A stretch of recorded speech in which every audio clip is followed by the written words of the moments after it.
الحياة ما بتقفش ولا حتى بالموت، فاللي يقرب يقرب واللي يبعد يبعد. في خلال رحلة الحياة يا دكتور بيقابلنا ناس، سواء سواء ناس جديدة أو سواء إحنا ناس عارفينهم. ممكن الناس الجديدة دول أو سواء اللي إحنا عارفينهم اوريدي، يعني ساعات بيروحوا وساعات بيمشوا. حضرتك إزاي بتتعامل مع الأشخاص ديت اللي هم ساعات بيدخلوا الحياة ويخرجوا بطريقة أو بأخرى؟ يعني باشا، طول ما انت منور الناس بتجري وراك، طول ما انت ناجح الناس بتجري وراك، طول ما انت شاطر الناس بتجري وراك. منين ما انت انطفيت، مريت بظروف، مريت بصعوبات، مريت بضغوطات، تلاقي كل الناس بعدت عنك.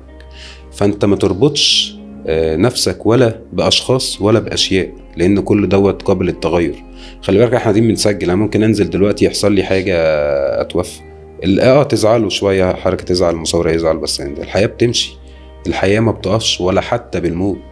فاللي يقرب يقرب واللي يبعد يبعد. وتملي تبقى انت فاهم الناس اللي حواليك، ما تحرقش فيها مجهود ولا تعاتب ولا تلوم ولا كذا. انت طاقتك 100% لشغلك ولنجاحك. هتحرق مجهود انت طاقتك بتقل، تبقى انت فاهم وساكت. انا يا تمام، انا عارف فلان ده اتقرب ليه، فلان ده عايز مني ايه، فلان ده مصلحته ايه. طب فلان ده بعد ليه؟ غالي عليك وانت حاسس ان انت مقصر في حقه، طبعا تصالحه. انما حد علشان انت بس انطفيت شويه مش عايز يبقى جنبك في ظروف صعبه مش عارف ايه، ولا تلوم ولا تعاتب ولا اي حاجه. اللي يقرب يقرب واللي يبعد يبعد. انت مكمل في طريقك، وطالما انت كل تفكيرك وتركيزك في المشوار اللي انت ماشيه هتوصل.